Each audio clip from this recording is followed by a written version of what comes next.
دنیا کا قدیم ترین فلک بوس عمارت کی اصطلاح اکثر قدیم شہر شبام کے لیے استعمال ہوتی ہے، جو یمن کے حضرموت علاقے میں واقع ہے۔ شیبام کو کبھی کبھی صحرا کا مین ہٹن کہا جاتا ہے کیونکہ اس کی مٹی کی اینٹوں کے ٹاور ہاؤسز کی منفرد اسکائی لائن ہے۔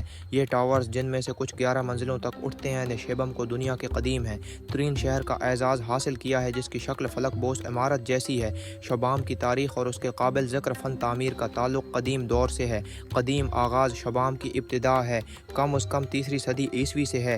قدیم کاروان کے راستوں پر اس کے اسٹریٹجک محل وقوع کی وجہ سے شہر ایک قلعہ بند بستی کے طور پر تیار ہوا۔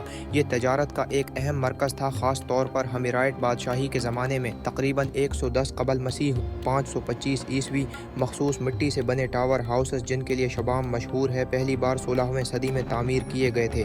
عمارتوں کو اس لیے ڈیزائن کیا گیا تھا کہ محدود جگہ کے استعمال کو زیادہ سے زیادہ استعمال کیا جا سکے، جبکہ مکینوں کو صحرائی حالات اور بار بار چھاپوں سے بچایا جا سکے۔ یہ کثیر المنزلہ عمارتیں روایتی مواد جیسے مٹی کی اینٹوں اور لکڑی کے شتیروں کا استعمال کرتے ہوئے بنائی گئی تھیں، اور شہر کے گھنے عمودی طور پر مبنی ترتیب کو بنانے کے لیے قریبی حصوں میں تعمیر کی گئی تھیں۔ ڈیزائن اور تعمیر شبام کے ٹاور ہاؤسز کو گھروں اور دفاعی ڈھانچے دونوں کے طور پر کام کرنے کے لیے ڈیزائن کیا گیا تھا۔ بلند ترین عمارتوں میں اکثر امیر خاندان آباد ہوتے تھے، جبکہ نچلی منزلیں ذخیرہ کرنے اور دیگر مقاصد کے لیے استعمال ہوتی تھیں۔ ٹاورز مٹی کی تعمیر کی ایک قدیم شکل کا استعمال کرتے ہوئے بنائے گئے ہیں، جسے ریمڈ ارتھ یا ایڈوب کہا جاتا ہے۔ انہیں گرمی اور دھول کے خلاف مزاحم بننے کے لیے ڈیزائن کیا گیا تھا، جو انہیں سخت صحرائی ماحول کے لیے ایک مثالی حل بناتے ہیں۔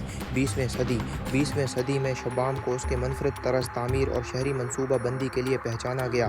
اس شہر کو 1982 میں یونیسکو کے عالمی ثقافتی ورثے کی جگہ کا نام دیا گیا تھا، جس کی جزوی طور پر اس کے اچھی طرح سے محفوظ ٹاور ہاؤسز اور قدیم تہذیب کے مرکز کے طور پر اس کی تاریخی اہمیت تھی۔ تاہم وقت گزرنے کے ساتھ شہر کو جدید ترقی، جنگ اور ماحولیاتی انحطاط کے چیلنجوں کا سامنا کرنا پڑا۔ تحفظ اور چیلنجز شبام کو قدرتی آفات جیسے سیلاب اور زلزلے اور تعمیرات کے لیے کنکریٹ کے بڑھتے ہوئے استعمال سمیت جدید کاری سے خطرات کا سامنا ہے۔ یونیسکو سمیت بین الاقوامی تنظیموں کی جانب سے شہر کے مشہور ڈھانچے کو محفوظ رکھنے اور مٹی کی اینٹوں کی تعمیر کی روایتی تکنیک کو برقرار رکھنے میں مقامی کمیونٹی کی مدد کرنے کی کوششیں کی گئی ہیں۔ جدید دور کا شبام آج شبام فن تعمیر میں انسانی آسانی کی علامت بنی ہوئی ہے۔ چیلنجوں کے باوجود اس کے بہت سے ٹاور ہاؤس اب بھی شہر کی تاریخی اور ثقافتی دولت کے ثبوت کے طور پر کھڑے ہیں۔ تاہم شبام کو یمن میں سیاسی عدم استحکام اور ماحولیاتی دباؤ کی وجہ سے مسلسل خطرات کا بھی سامنا ہے۔ شبام قدیم شہری منصوبہ بندی کی ایک نایاب اور دلکش مثال ہے، جس نے روایت کو عملی طور پر کامیابی کے ساتھ جوڑ کر دنیا کے منفرد اور پائیدار شہر کے مناظر میں سے ایک تخلیق کیا۔